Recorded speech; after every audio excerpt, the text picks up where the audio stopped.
Back to back नीलकमल सिंह का एक और ब्लास्ट गाना आप सभी के बीच में सारेगामा हम भोजपुरी चैनल से रिलीज किया जा रहा है, जिस गाने का नाम रखा गया है लाइसेंसी।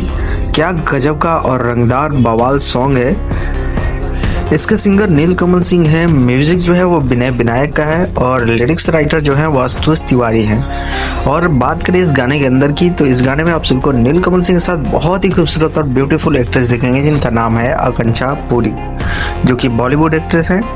इस गाने का टीजर जो है वो रिलीज कर दिया गया है सारेगामा हम भोजपुरी चैनल से।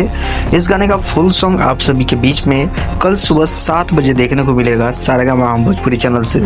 तो आप जरूर इस गाने को देखिएगा और क्या बवाल गाना है। उम्मीद है आप सभी को जरूर पसंद आएगा ये गाना। तब तक के लिए इतना ही, मिलते हैं किसी और नए अपडेट साथ। तब तक के लिए बाय, जय हिंद, जय भोजपुरी।